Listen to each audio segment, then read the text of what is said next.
I kept this company safe from the world for 9 years, and they stabbed me in the back. My name is Caleb Monroe. I turned 40 this year, though I probably looked closer to 50 with the way I'd been living, 3 hours of sleep a night, fluorescent lights for sun, and caffeine pulsing through my veins instead of blood. For nearly a decade, I was the ghost in Cinera Systems machine, the one who built the walls no hacker could climb. I wasn't some suit with certifications hanging behind my desk. I was the guy who stayed behind when everyone else went home, writing line after line of defensive code until my eyes bled pixels. I didn't need accolades. I didn't even want them. What mattered to me was that in a sea of breached financial firms, Cinera stood untouched. It wasn't luck. It was me. When I first joined Cinera, it was a 26-person startup squatting in a warehouse office with more exposed wiring than functional servers. The air always smelled like soldering fumes and pizza. Rachel Cordell was the CTO back then, a quiet genius with a sharp instinct for risk and an uncanny ability to translate my paranoid ramblings into boardroom language. She gave me space, defended my time, and when the board asked why our release schedule lagged behind competitors, she answered with a calm, "Because we don't leak." Over time, Cinera grew. The walls were painted. The servers grew racks. The wiring was tamed. Our client list multiplied. So did our enemies. Every new customer meant more data, more risk, more people depending on a security framework no one truly understood except me. That was the trade-off. I didn't use out-of-the-box solutions. I didn't trust third-party tools whose code I couldn't read or modify. I built everything myself: firewalls, internal segmentation, behavioral alerting engines, access control protocols, even a sandboxed quarantine layer triggered by suspicious lateral movement inside our data zones. And it worked. For 9 years, it worked. But no one ever invests in what's invisible. The better I did my job, the less they noticed.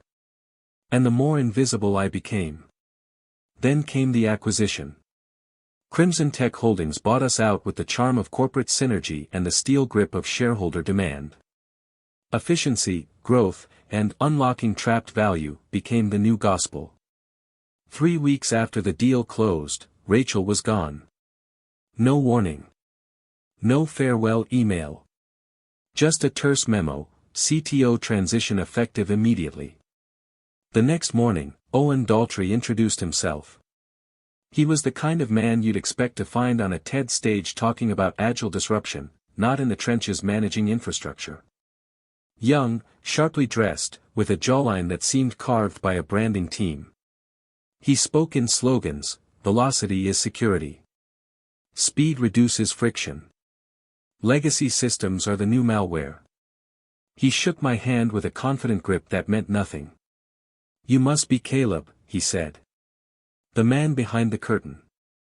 "Depends on who's pulling the strings," I replied. He laughed like I'd said something clever. I hadn't.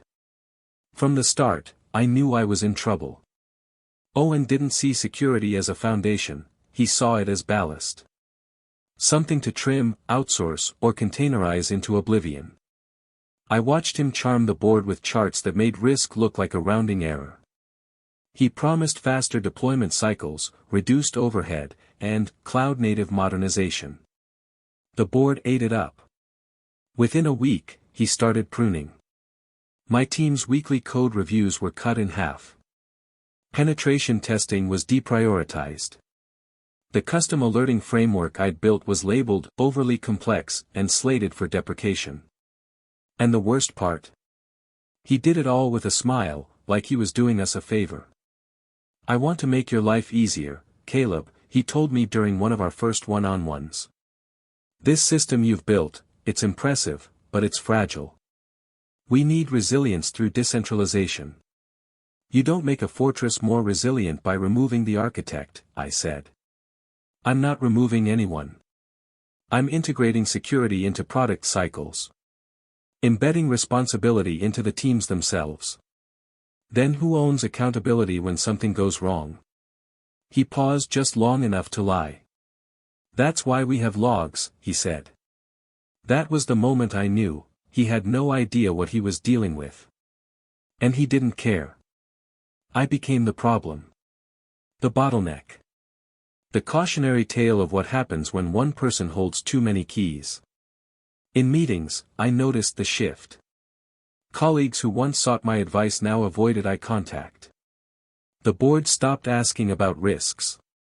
They only wanted throughput, velocity, and market capture. Meanwhile, I kept doing what I always did. Watching. Fortifying. Preparing for the breach I knew was coming, not from outside, but from within. It wasn't paranoia.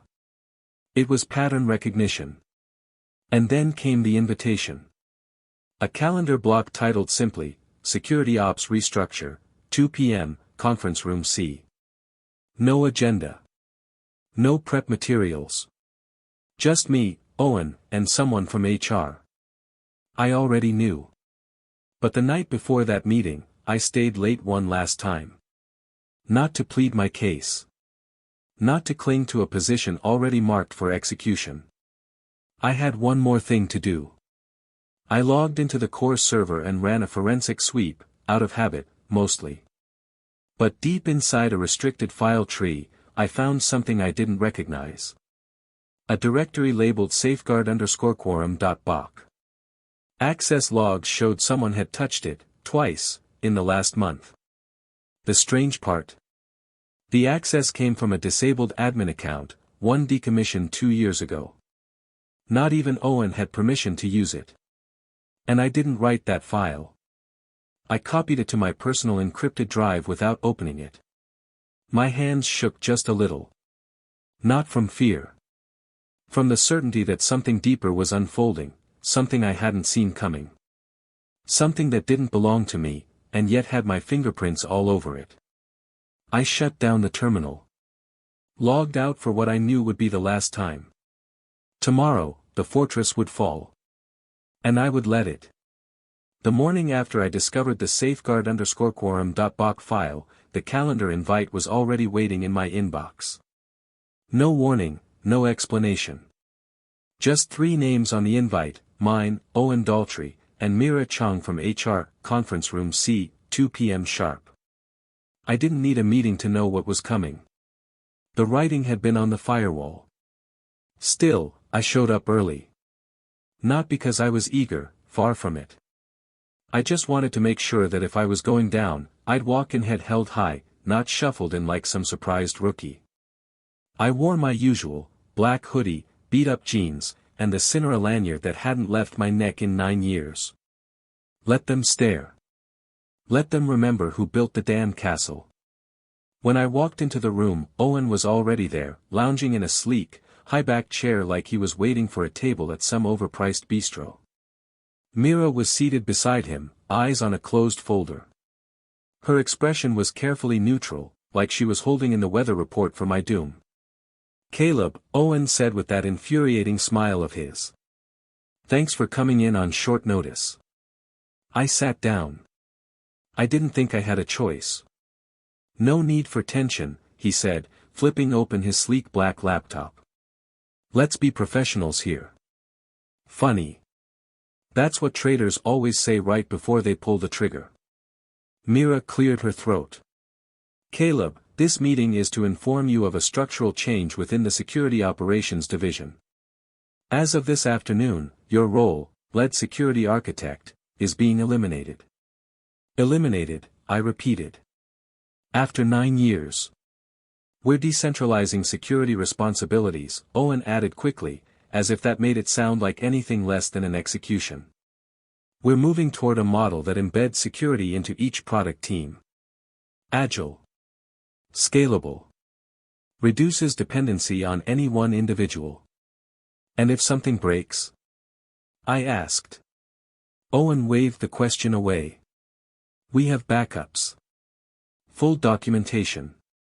We've reviewed your code repositories, your wikis. We're confident the system will transition smoothly." He was confident, all right. Confident in things he didn't understand. I looked at Mira, who slid a folder toward me. Inside, my severance package. 2 months' pay, extended health coverage, and a vesting schedule for the remaining equity I hadn't sold yet. Generous, on paper. Strategic, in execution. They wanted me out fast, but not mad enough to cause a legal mess. This was decided above me, Owen said. I'm just the messenger. Bullshit. He'd been crafting this for weeks. I took a slow breath. So this is it. After everything I built, you're just discarding it. Discarding me. We're modernizing, he said. The system you built was effective, no one's denying that. But it's outdated. Monolithic. And most critically, unscalable. You mean it doesn't fit inside your PowerPoint deck? Owen's smile faltered. Just a twitch. But I saw it. Mira spoke up again. We'll need your access cards, key fobs, and your login credentials. The sooner we complete the offboarding, the smoother the transition will be. I reached into my pocket and pulled out my notepad. I'd come prepared. Every credential, every layer of access, from domain admin to secure VPN nodes, written out by hand. I slid it across the table. 9 years of institutional memory. Reduced to 8 lines of ink. James will handle any knowledge transfer, Owen said. He's capable. I didn't even laugh. I just stood. James doesn't know the system, I said. Not like I do. Everything's documented. No, I said. Everything's written. But it's not the same. Owen looked back at his screen, pretending to move on. Thanks for your service, Caleb. I walked out without another word. I didn't go home. Instead, I went back to the server room. It wasn't forbidden, yet. My credentials were still active for a few more hours. I slipped through the biometric door one last time, the hum of machines like the breath of something I'd kept alive far longer than most ever knew. This was where it had started. Where I'd slept under my desk more times than I could count. Where I'd built the foundations of a security system that had outlived 3 CTOs, 2 failed acquisitions, and a dozen internal product rewrites. And they were killing it. Worse, they thought they were preserving it. Like taxidermy. I opened a terminal. Logged into a deep node of the internal monitoring layer. My systems were still running, barely. But my access was already thinning. Nodes blinking offline as new policies rolled out. The distributed logging system had already replaced my custom audit trail. That meant forensic visibility was gone. They wouldn't know what they'd lost until it was too late. Then I did one final sweep. Not for sentiment. For clarity. That's when I found the access logs. Safeguard_quorum.bok, still there. But now with 2 additional access events. Both within the last 30 days. Both from the same account. Admin_core.delta. The thing is, that account had been deactivated 2 years ago. After an internal reorg, I'd locked it manually. The password had been destroyed, the token revoked. Accessing it now would be like opening a deadbolt with a rotted key. And yet, it had happened. Whoever did it, they weren't guessing. They had the key. Or worse, they'd found a way through that bypassed my entire system.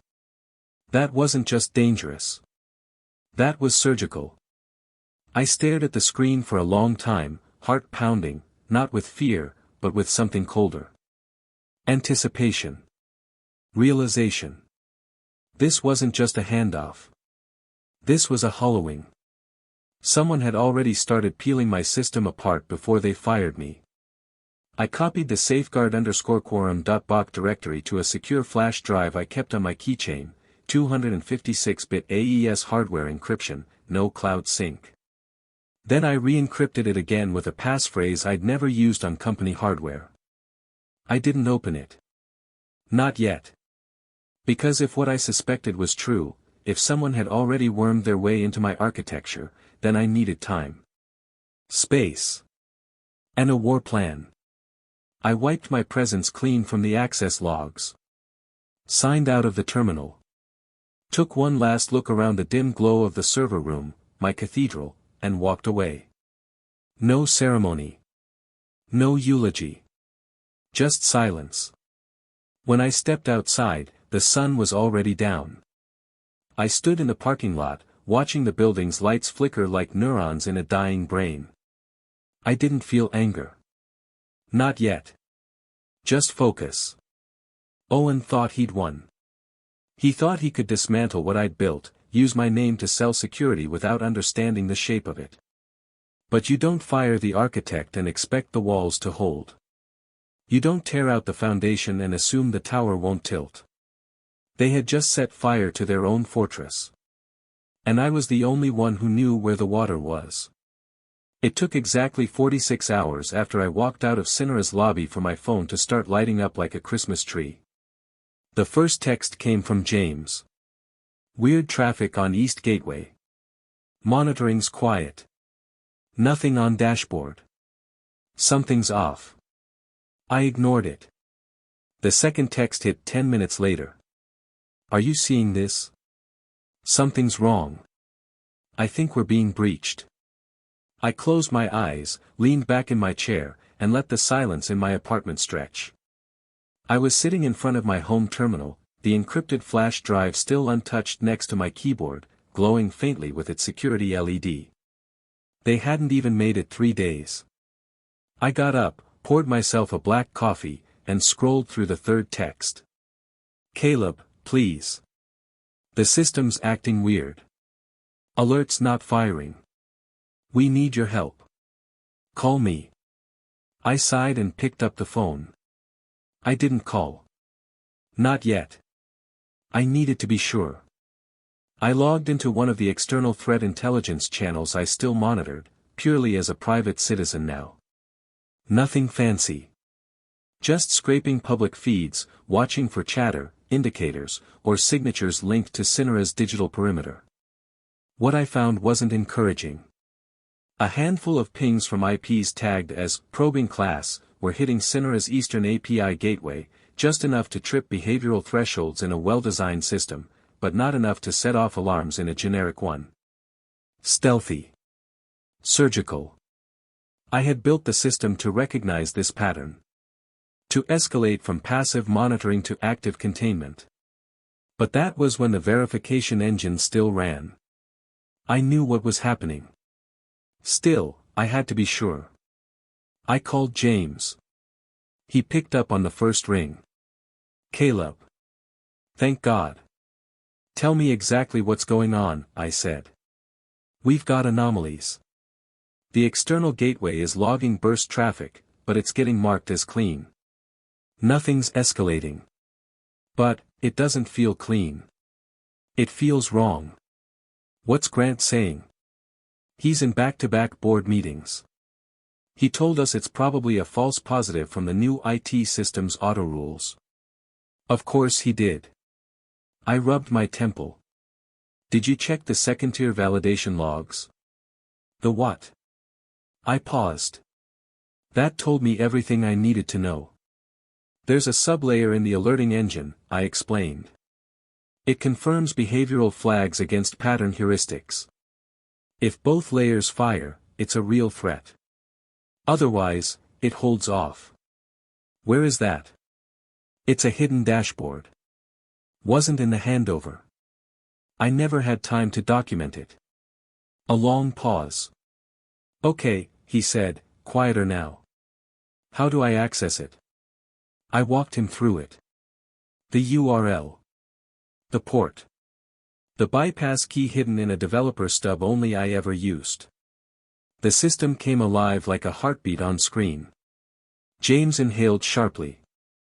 Jesus. It's lit up like a goddamn pinball machine. There it is, I said. Not a false positive. You're under active attack. We need to isolate the gateway. Cut the external connection. Fail over to the backup node. Right now.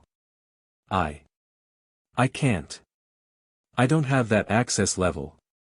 Owen never gave me full admin. I stared out my window at nothing in particular. Of course he didn't. You'll need someone from senior IT. Or Owen himself. I've been trying. Nobody's responding. He hesitated. Caleb, can you come in? My silence stretched for several seconds. That's not my job anymore. I know. But I don't know what I'm doing here. The desperation in his voice wasn't weakness. It was honesty. I was quiet for a moment longer. Call Owen. Tell him exactly what I told you. If he wants my help, he can contact me directly. Will you answer? Depends what he's offering. I hung up. An hour passed. Then 2. By the 3rd hour, my phone rang. Owen's name glared across the screen like a punchline to a joke no one wanted to hear. I answered. Caleb, he said, voice tight, stripped of its usual varnish. We're having a situation. I heard. James seems to think it's serious. It is. Our logs aren't showing anything unusual. Because your logs aren't designed to. You removed the system that was. A long pause. We could use your insight. Is this a consultation request? Yes. All right. My contractor rate is $800 an hour. 4-hour minimum. Paid up front. No liability. Standard agreement. Another pause. I'll have legal drafted. Do that. But, could you just give us a quick assist right now? Just until paperwork clears. No. Silence. Why? He finally asked. Because I warned you, I said. And because you didn't just fire me, you erased me. You tried to pretend this system could run without understanding how it breathes. You're overreacting. No, Owen. You are. You dismantled a living system and replaced it with templates and dashboards. You gutted the internal organs and told the board it would walk. He didn't reply. I ended the call. For the rest of the evening, I sat in my apartment watching the online chatter build. Data brokers started referencing new financial payloads. Obscure forums tracked clusters of movement, files being exfiltrated in small encrypted packets, scattered across virtual endpoints. Cinera's name hadn't appeared publicly yet. But it was only a matter of time. And the kicker? I didn't feel triumphant. I felt cold. Like the silence after a detonation. I had told them this would happen. Warned them every step of the way. I had explained why decentralizing security without context was like putting raw eggs on a roller coaster and hoping they don't crack. But Owen didn't believe in cracks. He believed in acceleration. Well. He got it. They weren't just under attack. They were inside the walls. Past the gates. Walking freely through segmented client databases that were never meant to be traversed horizontally. The auto-containment system should have locked them out in minutes. But that relied on a verification loop, an internal task scheduler Owen had killed during his so-called efficiency sweep. I wasn't surprised. I wasn't sad. And I wasn't going to rescue them for free. I turned my attention back to the encrypted flash drive. It sat beside my keyboard like a question waiting to be asked. I hadn't opened the safeguard_quorum.boc file yet. Not because I was afraid of what it might contain. But because I had the feeling whatever was in there, wasn't meant for anyone but me. And I wasn't sure if I'd written it. Or someone else had used my hands to do it. By noon the next day, the story broke. Massive data breach at Cinera Systems, over 40 financial clients compromised. Fintech security darling crashes, 28.7% market value lost in 48 hours. Industry leaders question Cinera's shift away from centralized security architecture. The headlines came faster than the board could spin them. News outlets, tech blogs, Even financial talk shows ran hot takes on how a once unbreachable firm had been gutted from the inside out. They didn't know the half of it. I watched the chaos unfold from my small apartment, sunlight creeping across my hardwood floor like a spotlight on an empty stage. I didn't move. Just sipped my coffee and scrolled. The same people who had once toasted my designs were now scrambling to explain why those same designs had failed. Only they hadn't. They'd been silenced. Gutted. Abandoned. And now the fortress was wide open. Later that evening, my phone buzzed with a message request on LinkedIn. I almost ignored it until I saw the name. Dr. Eliza Hawthorne, CTO, Sentinel Cyber Defense Group. I'd followed her work for years. She was one of the few in the industry who still believed security was something you earned, not something you bought off a vendor list. She had built Sentinel into a powerhouse without compromising the technical rigor most execs found inconvenient. Her message was short. Heard you might be available. Would love to talk. Coffee? We met the next afternoon at a small cafe near Pike Place Market. No PR team. No recruiters. Just two people who knew what it was like to build systems that no one truly understood until they broke. She ordered black tea. I stuck to espresso. Neither of us mentioned Cinera until the second cup. You built something brilliant, she said finally. Too brilliant for how they wanted to use it. They wanted a wall that looked good on paper, I said. But they didn't care if it held. She nodded. They stripped out every bone that gave it structure. And now they're shocked it collapsed. I looked at her. What do you want from me? Your mind, she said without flinching. Your scars. Your paranoia. All of it. She laid out an offer: lead Sentinel's financial security vertical. Build the next generation of defensive frameworks for clients who actually cared. Double my Cinera salary. Equity. A hand-picked team. There was only one catch: she needed me to start immediately. Sentinel had already signed two of Cinera's largest former clients. Their systems were bleeding. They needed triage. I said yes.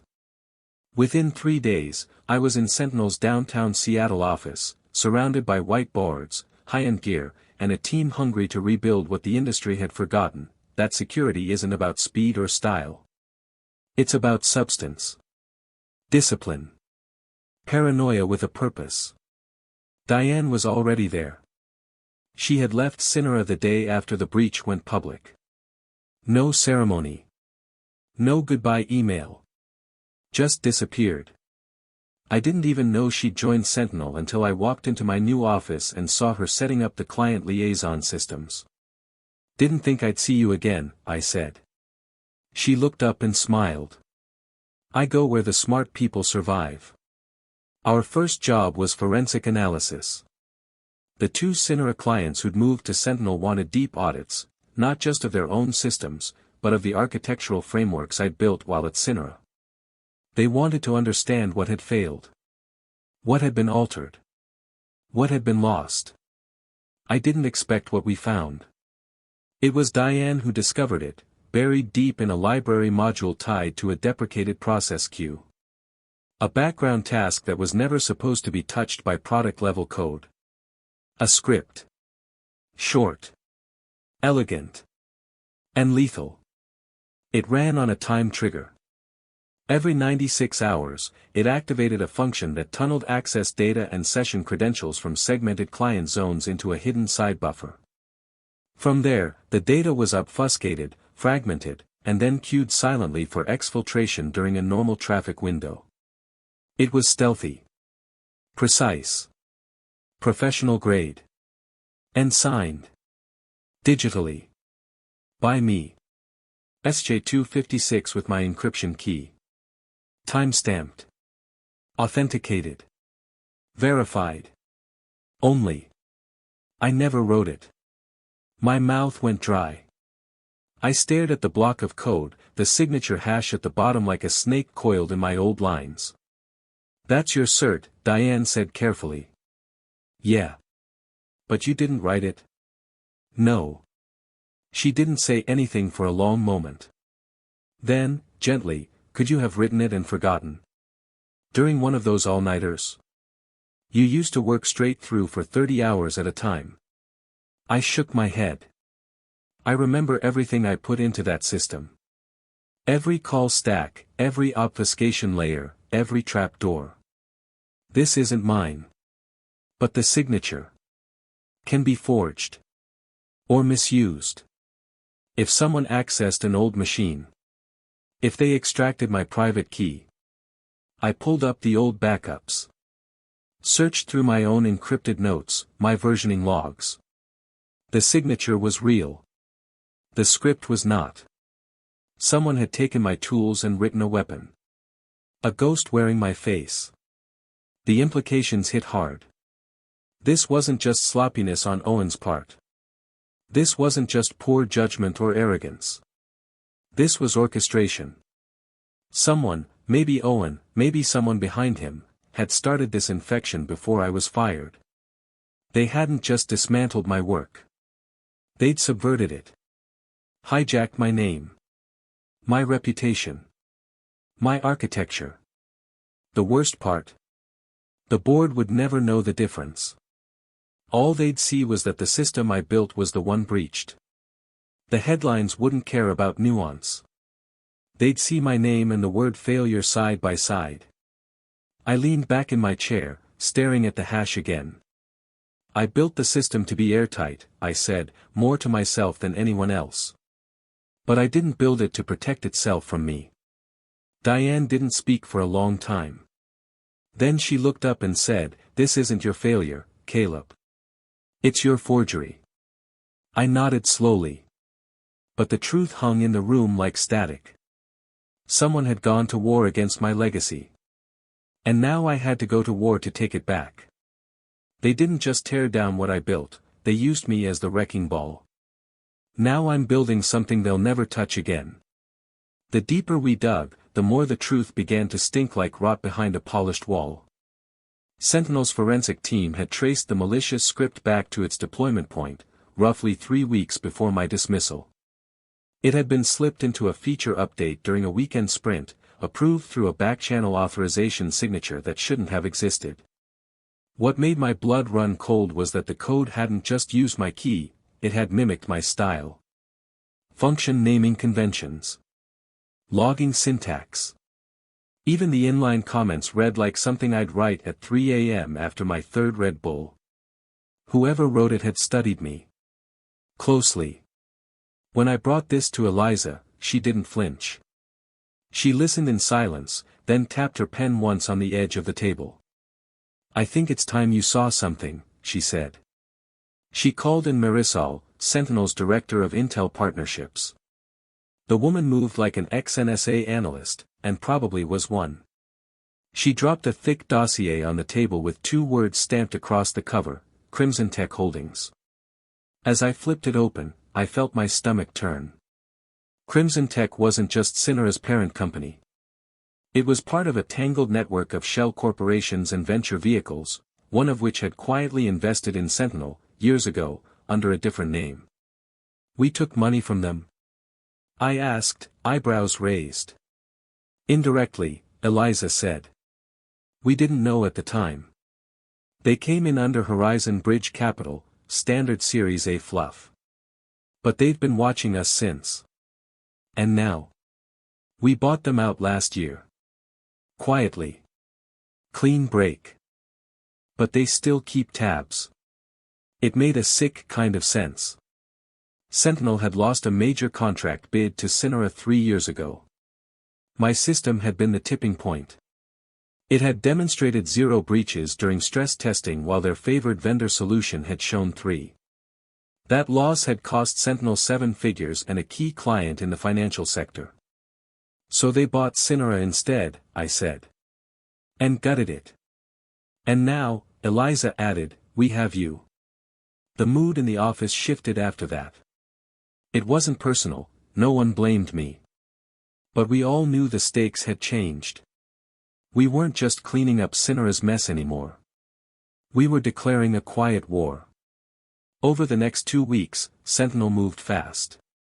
We signed 6 of Cinera's former top-tier clients, hedge funds, digital banks, and 2 international payment processors. All of them jumped ship without blinking. They wanted security, not PR spin. My task was clear: rebuild. From scratch. I sat down and began to draft the framework I should have written years ago if I'd had the resources, the time, and, most importantly, the trust.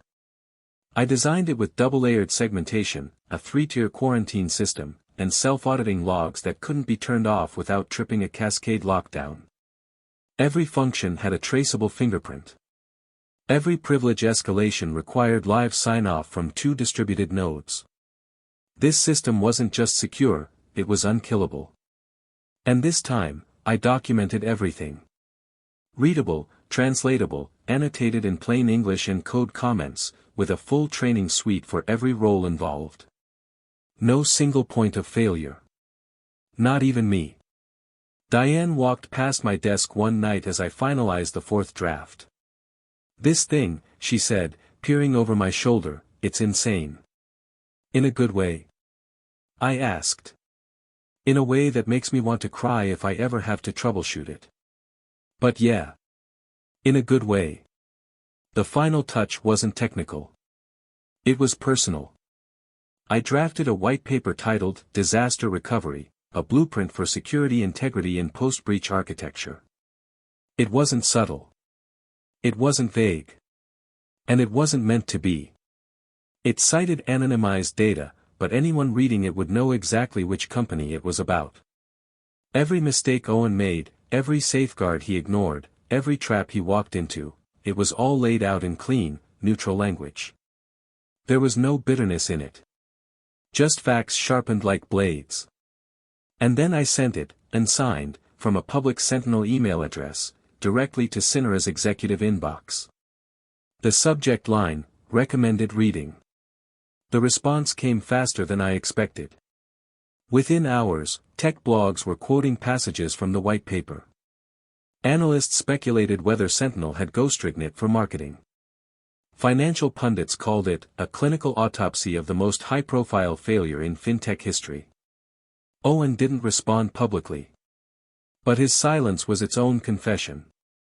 The same day the paper went viral, Sentinel's client intake team received requests from 4 more former Cinera customers. By the end of the week, Eliza's assistant came to my office with a bottle of single malt and a rare grin. "You started a storm," he said, handing me the bottle. "I didn't start it," I said. "I just made the weather report public." That night, I stayed late. The office was quiet.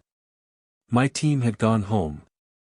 I was alone with the monitors, the code, and the faint hum of servers building something real, something that couldn't be bought, only earned. I took out the encrypted flash drive. For the first time since I left Cinera, I plugged it in. The safeguard_quorum.boc file still sat there, quiet, waiting. I opened it. What I found wasn't what I expected. It wasn't malware. Or a trap. Or even a key. It was a copy. A mirror of the original Cinera framework I'd built years ago, but with edits. Improvements. Lines of code I recognized, but hadn't written. Documentation I would have killed for, suddenly appearing, annotated, refined, perfected. At the bottom of the README file, one line blinked in a soft gray font. "We only kept what you left behind. Now we build better." I leaned back, hands still. For a long time, I didn't move. Was it a message from someone at Cinera? A quiet rebellion? A whisper from a former protégé? Or something older, something planted during one of those long nights when I lost track of time and consciousness? I didn't know. But whoever left it, they weren't done. And neither was I. 3 months passed. In that time, Cinera bled out in slow motion. More clients defected. More stories leaked. The board reshuffled twice, scrambling to project control as lawsuits and compliance violations mounted. A class action suit was filed in federal court, led by 3 enterprise clients whose sensitive financial data had been accessed and distributed across dark web markets. And through it all, Sentinel thrived. Our security division tripled in size. The framework I designed became the backbone of a rapidly growing consulting practice. Diane and James were promoted. We picked up ex-Cinera engineers, those who still believed in building things right, not fast. We rebuilt, refined, and fortified everything I once thought I had to protect alone. But I never forgot that file. The mirror. The mystery. The ghost of my own system, rewritten with a stranger's precision. It haunted me, not because I feared what it meant, but because I knew it hadn't been an attack. It was something else. A message. Or a legacy. Maybe both. The industry conference was in Vancouver, 3 days of panels, vendor booths, and keynote sessions full of buzzwords dressed like prophecy. I spoke on the second day. A packed room. Topic: When security fails from within. I didn't name names. I didn't have to. People knew. After the talk, as I made my way toward the bar in the main hall, I saw him, standing alone near a small table draped in navy silk. Lawrence Benton.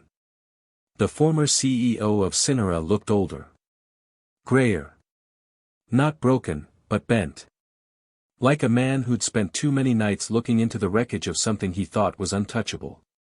He spotted me and nodded. I considered walking past. Then I didn't. We stood silently for a moment, 2 men staring across the void between what was and what had become. I didn't want them to remove you, Lawrence said finally. I pushed back. But the board voted. I sipped my drink.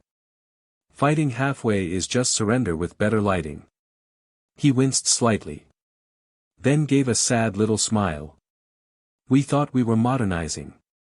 No, I said. You were erasing. He glanced down at his untouched scotch. We hired Sentinel to consult. I raised an eyebrow. You're paying triple what you used to pay me in salary. He chuckled bitterly. Ironic, isn't it? I tapped my glass to his. Security's like gravity, I said. You only notice it when it's gone. He stared into his drink for a long beat. If you had stayed, could you have stopped it? I looked him straight in the eye. I already did. You just ignored it. He nodded once. And I walked away. That night, back in my hotel room, I opened the flash drive again. The safeguard_quorum.bach file waited patiently, like it always did. No timestamp changes. No metadata anomalies. Just silence. This time, I opened it fully, every folder, every line of code, every note. What I found wasn't a copy. It was an evolution. The original framework was there, my code, my constructs, but augmented. Enhanced. Modified in ways I wouldn't have thought to build, but instantly understood. Someone had taken my skeleton and added organs. Nerves. Reflexes. The system no longer just responded to threats. It anticipated them. Not with AI. Not with cloudware or buzzterm fluff. With logic. Precision. Pattern indexing so refined it bordered on instinct. At the very bottom of the architecture notes, there was a readme. Simple, unstyled. Just plain text. One line blinked softly on screen. We only kept what you left behind. But this time, we'll do better. I sat there for a long time. Long enough for my coffee to go cold. Long enough for the city lights outside the window to dim into the hush of 3 a.m. I didn't know who wrote the file. Maybe someone I mentored. Maybe someone who watched from the shadows while I fought alone. Maybe, a version of me I left behind in the late nights and long days, when the system started to outgrow its creator. Whoever it was, they hadn't done it out of spite. They'd done it out of belief. Belief that what I built wasn't broken, just unfinished. That it deserved more than abandonment. That security, real security, should never depend on one person, but should never forget them either. In the months that followed, that belief became our North Star. Every framework I wrote from then on had fingerprints from that file, echoes of ideas not wholly my own, but familiar. The shape of trust, born in fire, tempered by betrayal. Cinera, as a brand, didn't survive the year. It was acquired by a private holding firm for less than a quarter of its peak valuation. The name was dissolved. The tech salvaged. The shame sealed behind NDAs and PR apologies no one believed. But the lesson remained. And it was simple. Technology doesn't fail. Arrogance does. It wasn't code that brought Cinera down. It was the belief that understanding could be replaced with dashboards. That governance could replace responsibility. That the people who built the walls were optional once the paint dried. Security isn't a checkbox. It's a choice. Every day. Every line of code. Every person you trust to hold the keys. Break that trust, and you don't just lose data. You lose the foundation beneath your empire. And when the dust settles, there's only one truth left standing. You can't fire the architect and expect the building to stand.